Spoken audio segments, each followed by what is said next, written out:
Salamat po. Ngayon, bumalik po tayo, nabanggit ni Senator Marcoleta kanina, yung replacement cost.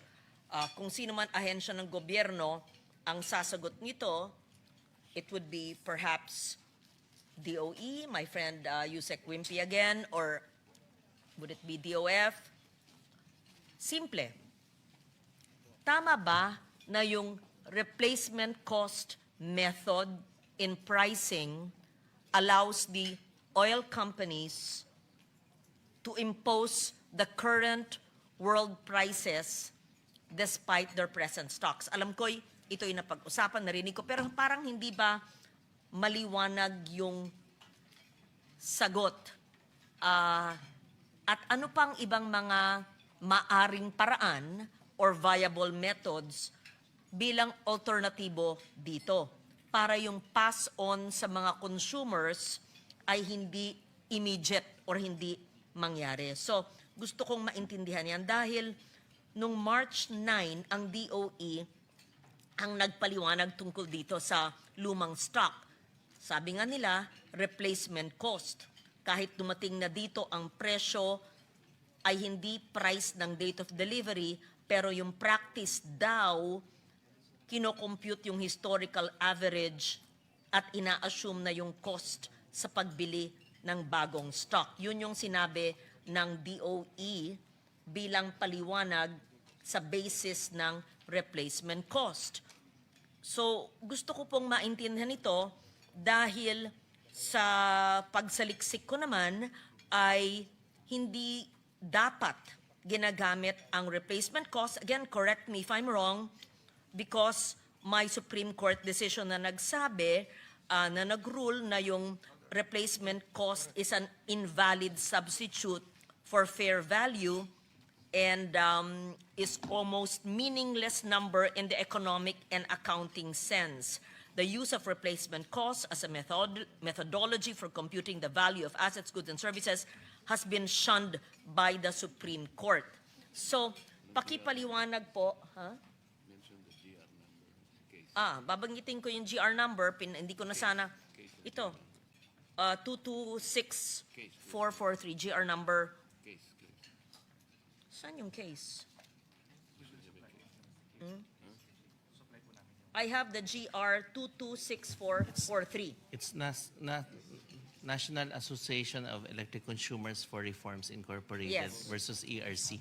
Yes. So, since Yusek Fuentebalia knows this, paliwanag po nyo yung replacement cost ba? Okay, since you went on the microphone, Yusek Wimpy, you can explain because it was a DOE that explained the replacement cost in behalf or justifying. So in short, yung stocks na bilhin nung hindi nung krisis, ibang presyo. Pero nung dumating yung krisis, may stock na siya sa dating presyo, pero inaakma sa presyo na tumaas sa world prices dahil daw bibili naman nila yung kapalit sa mahal na presyo sa mga darating na linggo. So, ang sagot muna ng DOE, ang gusto ko marinig, tapos DTI or DOF, pwede ba kayong sumagot? At PNOC at ang pribadong sektor. DOE muna. Please answer. Yusek Fuentebalia. Yes, ma'am.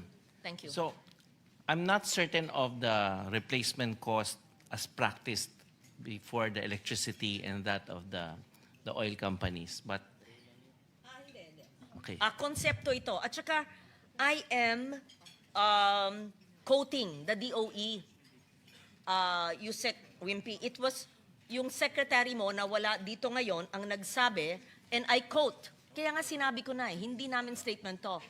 It's the replacement cost. Kahit dumating na dito ang crudo, ang presyo niyan ay hindi price ng date of delivery, pero as a practice now, we compute the historical average of the week. Yun ang ina-assume na cost na pagbili ng bagong stock. So, yun po ay quotation po, ayon po sa DOE, kaya kayo po ang pinakamataas na representante dito, my good friend Yusek Wimpy, pakipaliwanag po para maintindihan po naming lahat. Kasi may computation of distribution rates then, and the Supreme Court said, and I quote, it is difficult to justify and almost irrational to use the replacement cost in the valuation of the asset base of utilities. Anyway, alam mo yan, you're a lawyer, you would know this. So, gusto natin maintindihan kung pinagbabawal pa ng Supreme Court yung replacement cost issue, pero yun ang ginawang justification o dahilan po ng DOE sa pagtaas ng presyo. Yeah. Oo. As DOE first and then DOF? Yeah, then the private sector. Thank you. So thank you very much for the question, ma'am. So number one, as I mentioned, it's an electricity case that was decided by the Supreme Court. So how it differs from the oil companies, I have to study further. Number two, okay. So second, ma'am, the way I understand the practice, whether or not it is fair that if there will be lower prices at that was purchased, no, yung sabihin natin, Sorry, you'll answer later. Wait. While the Supreme Court case was on electricity, the DOE position, as I read into the record, was used. Ginamit po yun ng DOE, ang inyong sekretarya, para po ipaliwanag yung replacement cost at presyo ng oil companies. So, yun po ang gusto kong i-address po yung sagot. Hindi po ako nagsasabi Ayan. na ito sa kuryente, hindi ito pwedeng ma-apply dito, ginamit na po ng inyong departamento. Thank you. I recall the answer of the Secretary utilizing the replacement cost as a concept in explaining what is happening.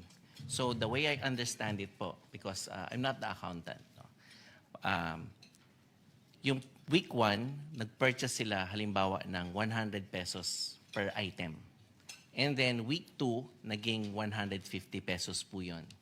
So, ang binibenta nila on week 2, pero nandun na sa kanila yung stocks. For week 1 na binayaran ng 100, binibenta po nila, basis nila is 150, plus yung may income sila ng konti, no? Or meron silang margin na tinatawag nila. Pero pag bumaba naman po, for week 2, 150, binili naman nila yung pang-replace. Tapos week 3, naging 100. So, bibenta nila yung kanilang produkto sa 100 at week 3 plus marginal cost. So, yun po yung situation during normal business operations. Ang sinasabi po ng Department of Energy, we may need to tweak or have something in the middle because the increase is for gasoline, it went to almost 99% or 100%, and sa diesel po, almost 150%.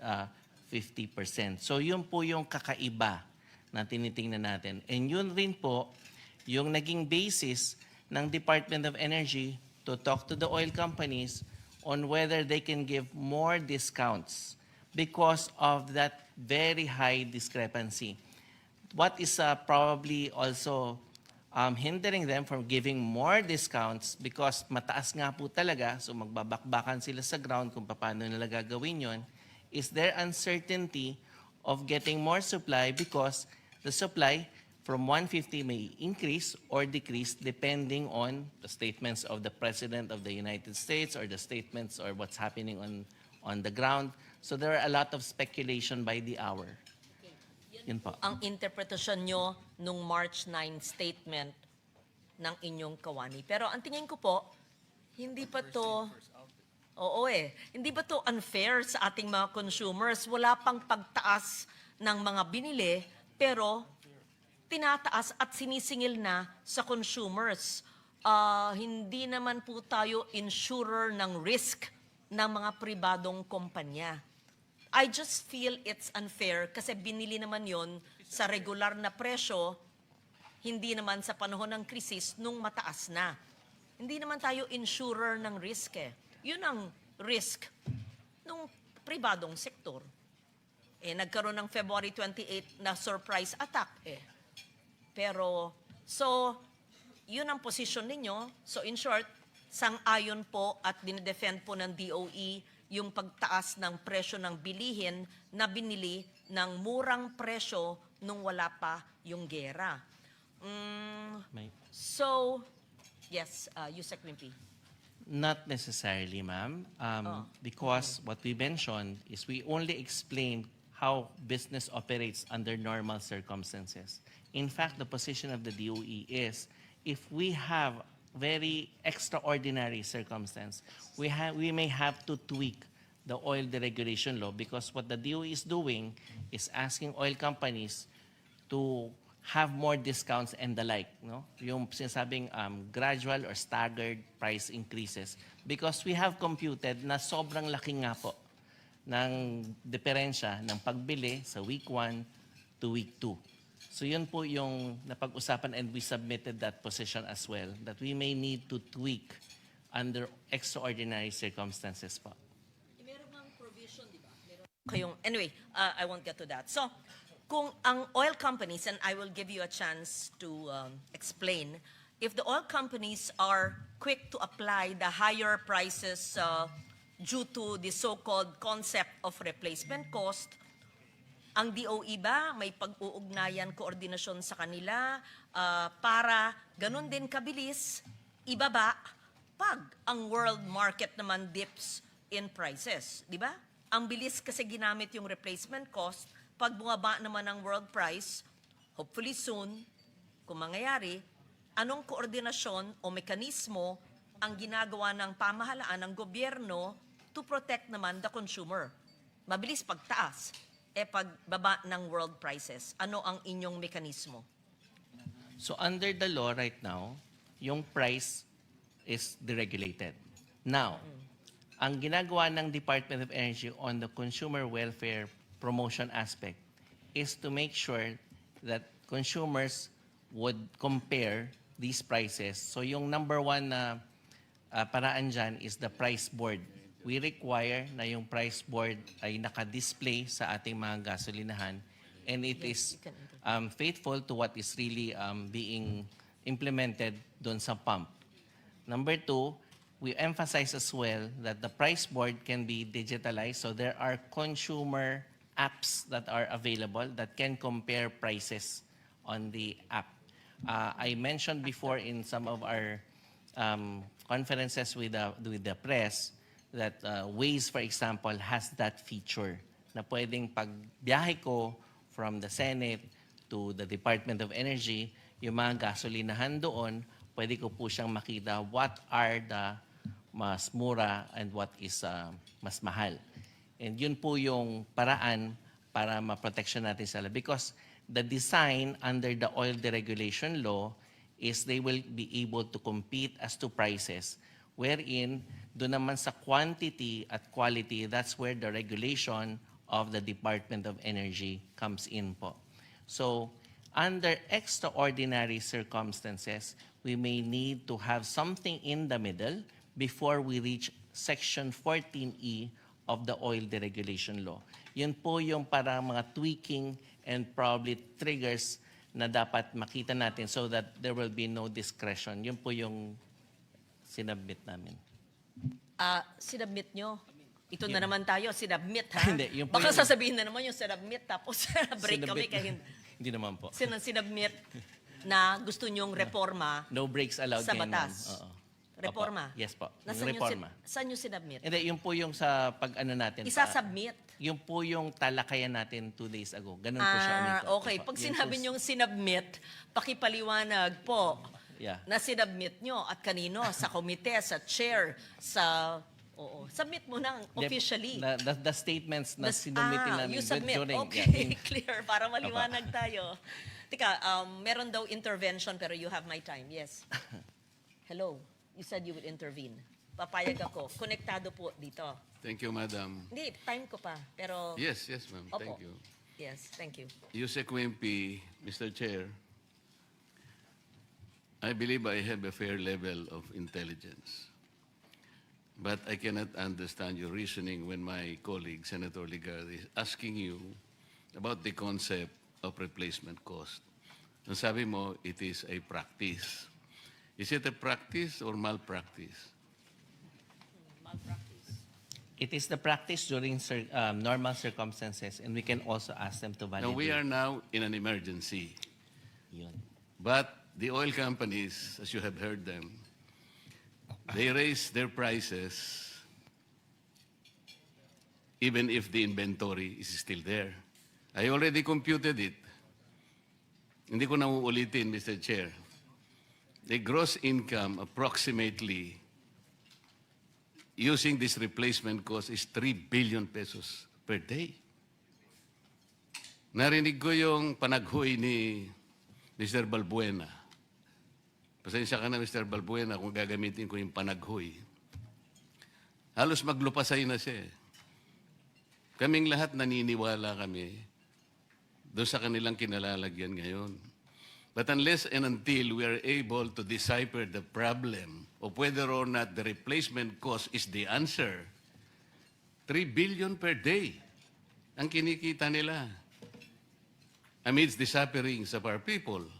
Sabi mo kanina, you can use 8479 and the twin executive order. Kaya nga, sabi nyo, you can monitor. You're monitoring. How far do you monitor? Did you even look into this? It's 3 billion pesos per day income of the... Kanina tinanong ko sa kanila, and I computed it based on their own admissions of the level of consumption per month of diesel and gasoline. So did the DOE check this? How far did you monitor this? Sagot, if they checked it, and yeah.